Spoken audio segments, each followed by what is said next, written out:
The great hall of the Zerakai High Council gleamed with a cold, metallic light. Towering crystal walls reflected the harsh blue-white illumination, casting long shadows across the polished floor where 5 young alien women stood in perfect, terrified formation. Their wrists were bound by thin energy restraints that hummed with a soft, menacing electricity. Kyla tried not to tremble. At 23 solar cycles, she was the youngest of the group, her desert-brown skin marked with intricate tribal patterns that now seemed to mock her current situation. Just weeks ago, she had been a promising junior technician, working on environmental restoration projects for her provincial government. Her crime: a single social media post questioning the rigid hierarchical system that controlled every aspect of Zerakai society. To her left, Mirren stood with slightly more defiance. Her diplomatic training showed in the way she held her head high, even as her eyes darted nervously across the council chamber. She had been a rising star in the diplomatic corps before her inappropriate discussions about individual rights had caught the attention of the wrong officials. Celia, the medical apprentice, looked the most fragile. Her pale lavender skin seemed to shimmer with barely contained fear. She was the quietest of the group, but her eyes told a different story, a mixture of terror and a strange, burning curiosity about what awaited them. Nera, the engineering prodigy, had her hands clenched into tight fists. Her muscular frame spoke of years of technical training, but now she looked like a caged animal ready to strike. She had been caught designing communication systems that would allow more open information sharing, a crime tantamount to treason in the Zerakai Empire. The last of them, Zelra, stood closest to the raised platform where the High Council sat. As a communication specialist, she understood exactly what was happening, and her translator implant was working overtime, converting the cold, judicial language into something approaching human comprehension. "Prisoners," the lead counselor's voice boomed, "you have been found guilty of undermining the social stability of the Zerakai Empire." His 6 eyes blinked in a synchronized pattern that suggested both anger and clinical detachment. "Your sentences have been carefully considered." The massive holographic display behind the council flickered to life. It showed a small blue-green planet, Earth, hanging in the vast darkness of space. The prisoners watched as their individual profiles appeared, each matched with a human location and potential owner. "You will be transported to Earth," the counselor continued, "a primitive planet inhabited by a species barely worthy of technological recognition. There you will serve as laborers, a punishment designed to break your spirit and demonstrate the consequences of challenging imperial order." Kyla felt a chill run down her spine. She had heard stories about Earth, a chaotic planet of conflicting cultures, primitive technology, and unpredictable social structures. The Zerakai Empire considered humans little more than slightly advanced primates, useful only for manual labor and occasional scientific curiosity. The sentencing continued. Each alien would be distributed to a different region of Earth, isolated from one another, with strict protocols preventing communication or collaboration. Their advanced technologies would be stripped away, leaving them with only the most basic tools. "You will learn humility," the lead counselor declared. "You will understand the price of dissent." As energy fields began to power up, preparing to transport them across light years of space, the 5 women exchanged brief glances. They did not know it then, but this moment was not an ending. It was a beginning of a journey that would challenge everything they knew about themselves, about their society, and about the universe itself. The light grew brighter. The humming increased. And then, in a moment of quantum transition, they vanished, hurled across the cosmos to a planet that would change them forever. The world around Kyla was nothing like she had imagined. Arizona's desert landscape stretched endlessly, a sea of rust-colored earth and strange, twisted plants that seemed to defy the harsh environment.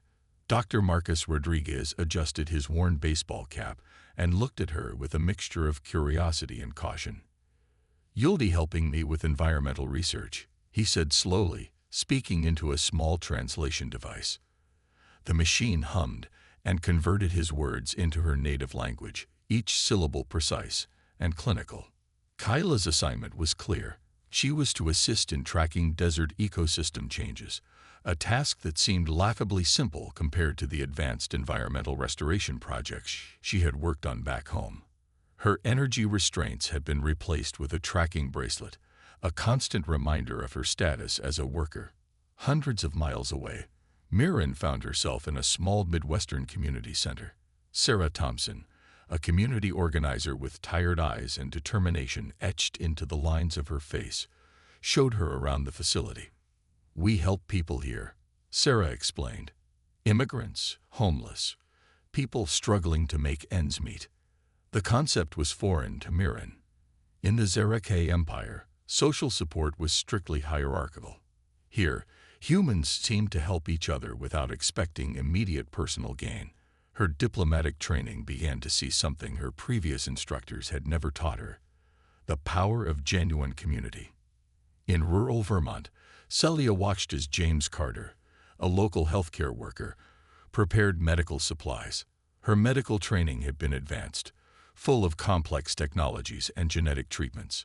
But James worked with limited resources, showing incredible creativity in solving medical challenges. "Sometimes," he said, catching her looking, "we have to work with what we have, not what we wish we had." Silicon Valley presented a different challenge for Mara. The tech startup where she was assigned buzzed with a chaotic energy, completely unlike the structured engineering departments of her home world. Jack Chen, the startup's founder, seemed to vibrate with an endless supply of nervous energy. "We're trying to solve problems nobody thinks can be solved," Jack told her, spreading out diagrams and half-finished designs. "Innovation isn't about having the best tools. It's about seeing possibilities others can't see." New York City was a sensory overload for Zelera. The community center where she worked was a melting pot of languages, cultures, and stories. Maria Rodriguez, who ran the center, moved between Spanish, English, and several other languages with ease. "Communication is more than words," Maria explained during a busy afternoon. "It's about understanding, about listening." Each alien discovered something unexpected. Their Zeraka training had prepared them for submission, for following strict protocols. But these humans, these supposedly primitive beings, operated on principles that defied everything they had been taught. Dr. Rodriguez would spend hours explaining complex ecological monitoring techniques to Keela, surprised by her quick understanding. Sarah noticed Mirren's ability to mediate conflicts with a skill that went beyond simple translation. James was fascinated by Celia's medical insights, even as she learned from his resourcefulness. Jack challenged Nora's understanding of innovation, showing her that true technological breakthrough came from collaboration and wild imagination. Maria watched Zelra slowly understand that communication was an art, not just a technical skill. Their tracking bracelets remained.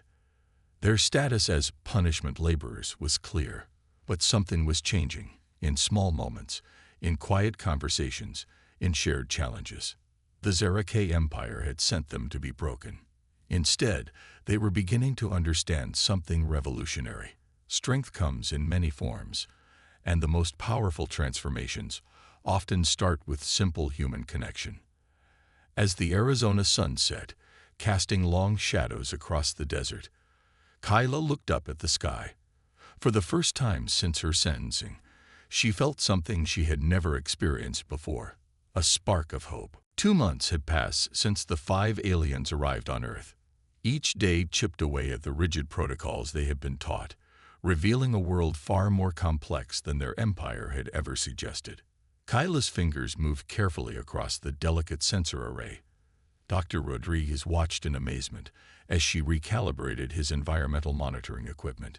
What should have been a simple task of data collection had turned into something extraordinary. "This design," she explained, pointing to a circuit board, "can capture micro changes in soil moisture that your current systems miss." Her voice carried a mix of technical precision and growing excitement. Dr. Rodriguez raised an eyebrow. "I thought you were just here to assist, not redesign our entire monitoring system. Kyla momentarily froze.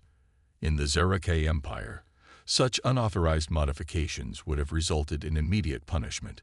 But Dr. Rodriguez was smiling, genuinely impressed.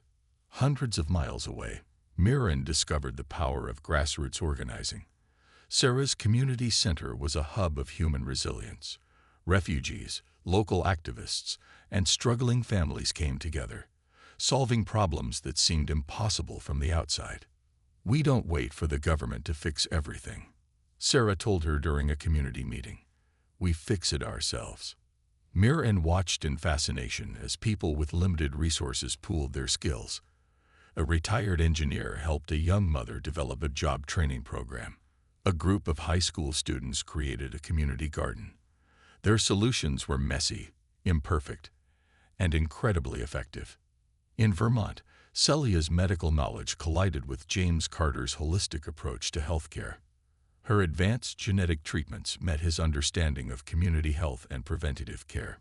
"Technology isn't everything," James would say, showing her how diet, mental health, and community support played crucial roles in healing.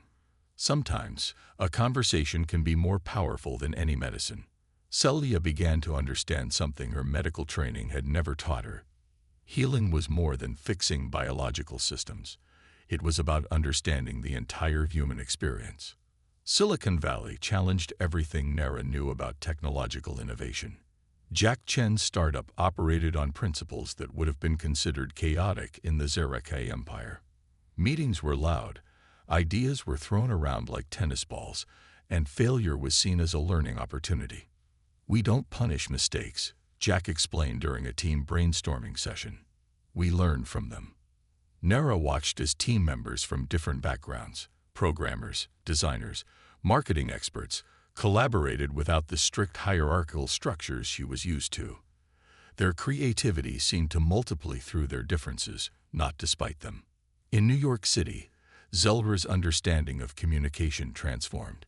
Maria Rodriguez's community center was a symphony of languages, cultures, and stories. Translation was more than converting words. It was about understanding context, emotion, and human experience. "Language is alive," Maria told her. "It changes, it grows, it connects people." Their tracking bracelets remained. Their status as punishment laborers was still technically in place, but something fundamental was shifting. Each alien discovered that what the Zeraka Empire had called primitive was actually incredibly sophisticated. Humans solved problems through collaboration, creativity, and a remarkable ability to adapt. They didn't have advanced genetic technologies or quantum communication systems, but they had something far more powerful: collective imagination. As the sun set over different landscapes, Arizona's desert, Vermont's green hills, New York's concrete jungle, Silicon Valley's tech campuses, 5 aliens were slowly understanding a revolutionary truth. Punishment was supposed to break them. Instead, it was teaching them something far more valuable. The Zeraka Empire had sent them to Earth to be humbled, but they were learning to rise. The first communication came unexpectedly. A secure quantum signal, barely detectable, pinged on the Zeraka monitoring systems. It was their standard check-in procedure, a way to ensure the punishment laborers remained isolated and controlled. But something was different this time. In the Arizona desert, Dr. Rodriguez noticed Kyla's unusual tension. Her fingers moved rapidly across a makeshift communication device, something she had constructed from parts of broken environmental monitoring equipment. "Is everything okay?" he asked. Kyla's translator hummed. "Just calibrating," she responded. But her eyes told a different story. Hundreds of miles away, in the New York Community Center, Zelra was having a similar moment. Maria Rodriguez watched curiously as the alien's communication implant flickered with an unusual pattern of light. The Zeraka monitoring team didn't realize their first mistake. By sending standardized check-in protocols, they had created a communication channel the aliens could exploit. Mirren in the Midwest was the first to recognize the opportunity. Her diplomatic training kicked in. During a community center meeting about local infrastructure, she casually mentioned to Sarah, "Communication is about finding unexpected connections." Sarah didn't understand the deeper meaning, but the seed was planted. The tracking bracelets, supposedly unbreakable, began to reveal their first weakness. Nara in Silicon Valley had been studying the device's quantum encryption. Jack Chen watched in amazement as she dismantled the complex technology with a combination of alien knowledge and human creative thinking. "It's not just about breaking the code," Nara explained. "It's about understanding the system's fundamental limitations." In rural Vermont, Celia's medical background gave her a unique perspective. She noticed patterns in the tracking system that others missed. James Carter noticed her increased focus during their medical research. "You're working on something," he said. It wasn't a question. The Zeraka Empire had designed their punishment to be perfect. Isolation, limited communication, constant monitoring. But they had made one critical error. They had underestimated human potential for connection. Each alien began to share information, not through traditional communication methods, but through subtle, creative channels. Kyla's environmental data collection became a hidden message system. Zeldra used language translation software to embed complex codes. Mir developed communication strategies during community meetings. Nara created technological workarounds. Celia used medical data tracking as a communication method. Their human partners started to notice something changing. Dr. Rodriguez saw Kyla's increased enthusiasm for ecological research. Maria witnessed Zelra's growing confidence. Sarah noticed Miran's leadership skills. Jack recognized Nara's innovative thinking. James observed Celia's deepening understanding of holistic healthcare. The Zeraka monitoring team received their standard reports. Everything looked normal. But beneath the surface, a revolution was brewing. During a late-night video call, the 5 aliens managed their first direct communication in months. No words were exchanged, just a series of complex data bursts, scientific readings, and carefully coded messages. They were no longer isolated. They were no longer alone. Their tracking bracelets continued to blink. Their status as punishment laborers remained technically unchanged. But something fundamental had shifted.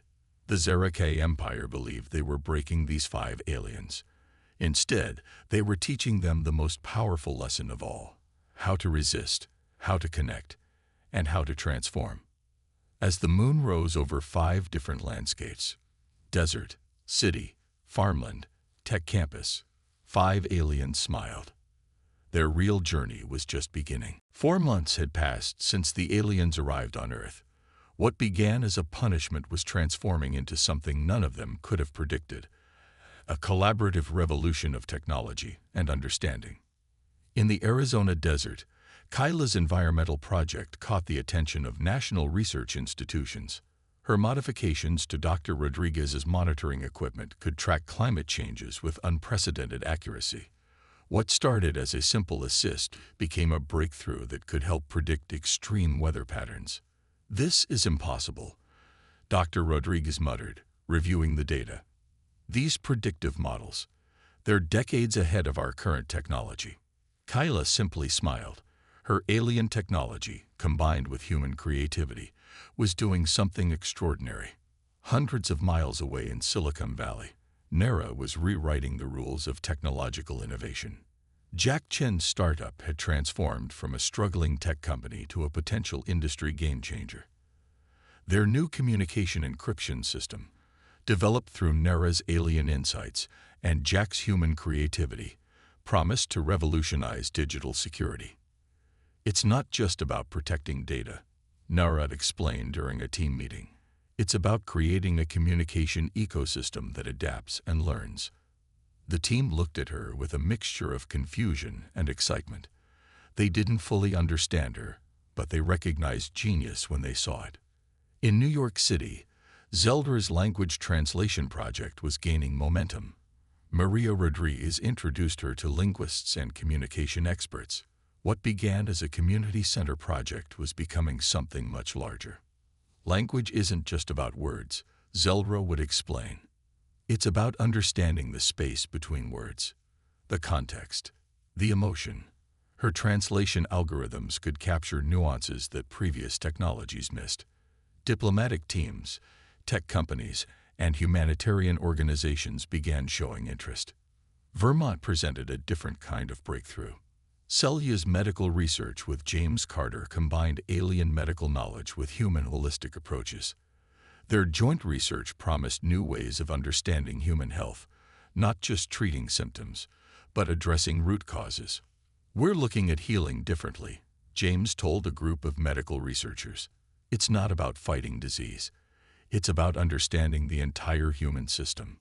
The Midwestern Community Center became Mirren's unexpected laboratory of social innovation.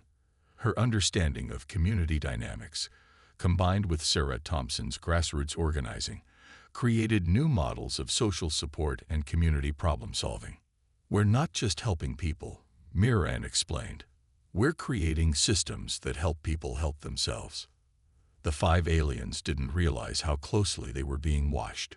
Government research teams, scientific institutions, and quiet intelligence agencies began to take serious notice. These weren't just workers or prisoners. They were potential game changers. Their tracking bracelets still remained. Their official status as punishment laborers hadn't changed, but something fundamental was shifting in the world around them.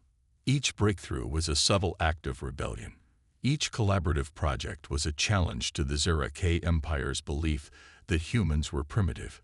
These aliens were discovering that human potential wasn't about advanced technology. It was about imagination, adaptability, and the power of collective thinking. Dr. Rodriguez, Jack Chen, Maria Rodriguez, James Carter, and Sarah Thompson began to see their alien workers differently. These weren't prisoners or cheap labor. They were partners, collaborators, friends. As research papers were published, as innovative projects gained momentum, the 5 aliens shared a secret communication. Their quantum-encrypted messages carried more than data. They carried hope. The Zera K Empire had sent them to be broken. Instead, they were breaking through, showing that true innovation comes from unexpected connections. The sun set on 5 different landscapes, but the light of discovery was just beginning to rise. The massive starship dropped out of quantum space without warning. Its metallic hull gleamed with a cold, threatening light that cut through the Earth's atmosphere like a knife. On board, the retrieval team was confident. They had come to collect 5 broken slaves, a simple mission of punishment and control. They were wrong. Commander Vorak studied the initial reconnaissance reports with growing confusion. The 5 punishment laborers were not suffering. They were not broken. Something else entirely was happening.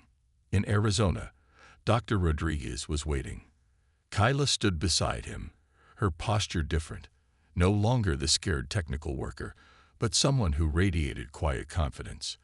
Their environmental research team surrounded them, a human shield of scientific determination. The Silicon Valley team gathered around Nara. Jack Chen's startup had transformed into something more than a company. It was a fortress of technological innovation. Their encryption systems were now critical to national security infrastructure. New York's community center became an unexpected stronghold. Maria Rodriguez had mobilized a network of community leaders, linguists, and social support groups around Zelera. They weren't just protecting an alien worker, they were protecting a revolutionary. Vermont's medical research facility looked more like a military installation. James Carter stood with Celia, surrounded by medical researchers and government advisors who understood the value of their collaborative work. The Midwestern Community Center was perhaps the most surprising. Sarah Thompson had transformed their local network into a communication and support system that would make any military strategist proud. Mirren was no longer just a worker. She was a leader. The Zera K retrieval ship sent its first communication. Standard protocol. Demand for immediate return of punishment laborers. No one responded. Commander Vorak grew angry. This was not how punishment was supposed to work. The 5 aliens should be broken, defeated, ready to be returned and made examples of. Instead, they had become something else entirely. The first wave of communication interception shocked the Zeraka team. These punishment laborers had not just survived, they had thrived. Their technological and social contributions were being celebrated on Earth. Government agencies, research institutions, and community organizations were now actively protecting them. Kyla's environmental predictions were saving millions from potential climate disasters. Nara's technological innovations were revolutionizing digital security. Zeldra's language systems were bridging communication gaps between cultures. Selya's medical research was offering new hope for treatment of complex diseases. Mirren's community organizing models were being studied by social scientists worldwide. The retrieval team prepared for a standard extraction, quantum restraint fields, advanced neutralization technologies, standard imperial procedures.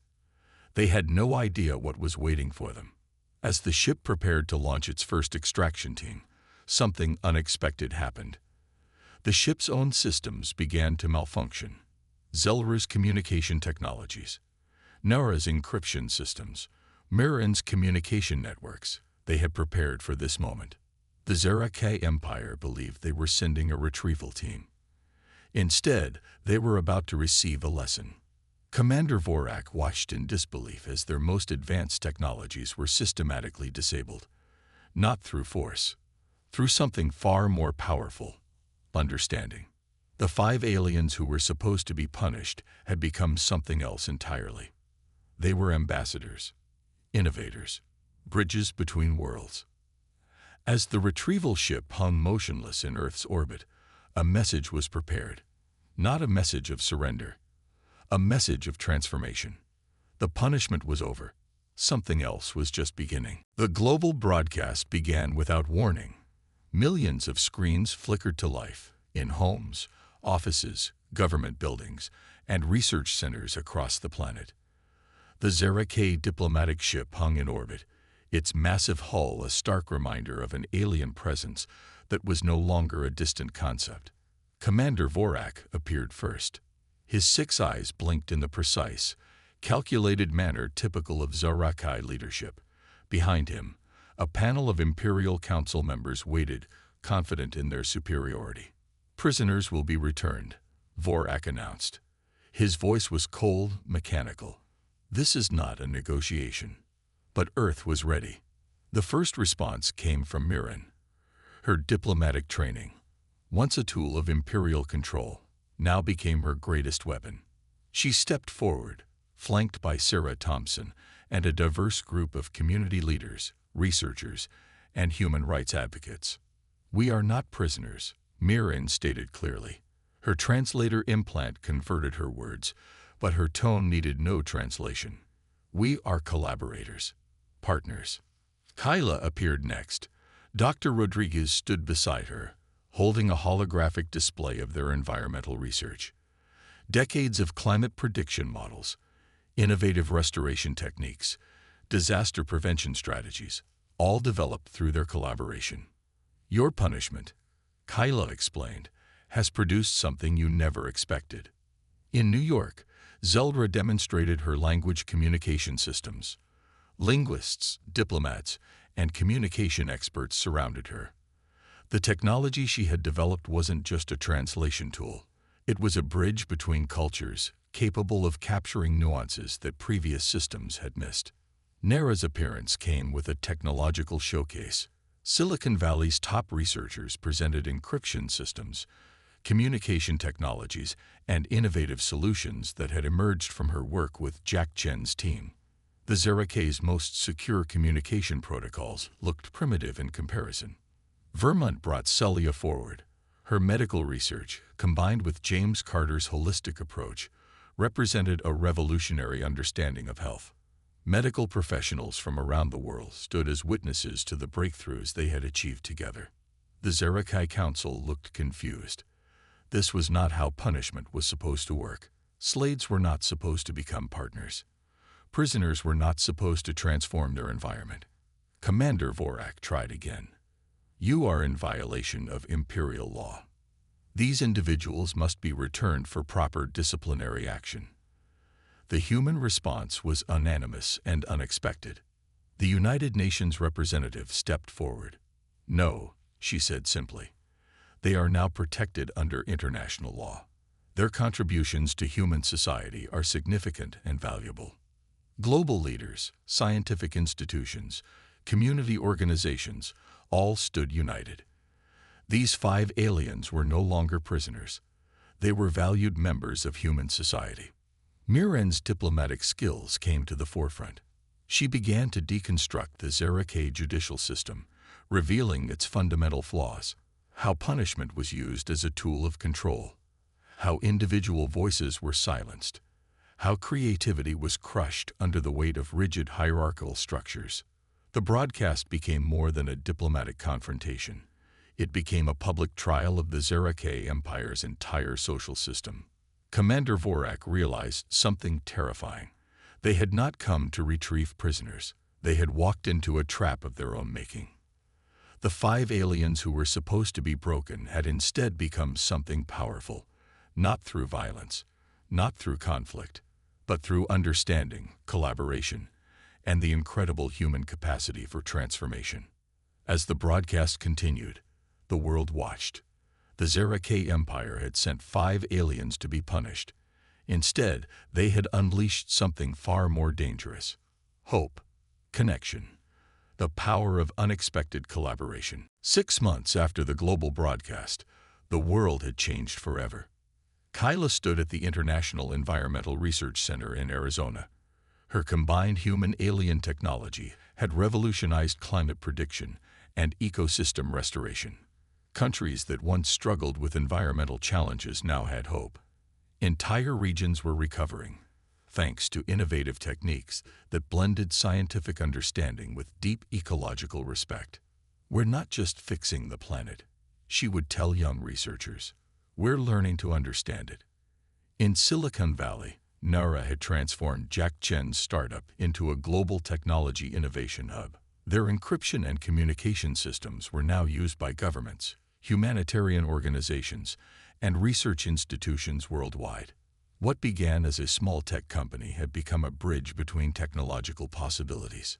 Jack watched her with pride. "We're not just creating technology," he would say. "We're creating understanding." New York became Zelra's center of linguistic and cultural transformation. Her communication systems did more than translate words. They captured the emotions, the context, the subtle nuances that made human communication so complex and beautiful. Diplomatic missions, humanitarian organizations, and international peace initiatives relied on her work. Maria Rodriguez, who had first welcomed her to the community center, now traveled the world, sharing their collaborative approach to communication and understanding. Vermont saw Celia leading groundbreaking medical research. Her approach combined alien medical knowledge with human holistic practices. They weren't just treating diseases. They were reimagining health itself. Hospitals, research centers, and community health programs adopted their revolutionary methods. James Carter, who had first worked with her, now lectured globally about integrated health approaches. The Midwestern Community Center became an international model of social organization. Miren's work with Sarah Thompson transformed how communities approached problem-solving. Their methods spread across the globe, showing that true social change comes from collaboration, not competition. The Zeraka Empire was forced to reckon with a fundamental transformation. Their retrieval mission had failed spectacularly. Instead of bringing back broken prisoners, they had unleashed a force they couldn't understand. Diplomatic relations between Earth and the Zeraka became complex, nuanced, and ultimately cooperative. The 5 aliens were no longer prisoners. They were ambassadors, bridges between worlds. Each of them found a unique path. Kyla became a leading voice in global environmental policy. Her technologies helped countries predict and prevent ecological disasters. Nara led an international technology innovation consortium, creating systems that prioritized human connection over pure technological advancement. Zelra developed a global communication network that broke down language and cultural barriers. Celia transformed medical research, showing how different approaches could create more holistic healing methods. Mirren developed social support systems that were adopted by governments and community organizations worldwide. Their human partners became their greatest allies. Dr. Rodriguez, Jack Chen, Maria Rodriguez, James Carter, and Sarah Thompson were more than colleagues. They were family. The tracking bracelets were long gone. The punishment was a distant memory. During a global conference, the five of them stood together. No longer aliens. No longer prisoners. They were something else entirely, living proof that transformation comes from unexpected places. "We were sent to be broken," Mirren said during her keynote speech. "Instead, we learned. We grew. We connected." The audience, a mix of humans, Zareke diplomats, and international leaders, listened in complete silence. The Zareke Empire had attempted to punish 5 individuals. Instead, they had unleashed a revolution of understanding. As the sun set on another day of collaboration and hope, 5 friends looked to the future, not as aliens or humans, simply as partners, as family. The punishment was over. A new beginning had just started.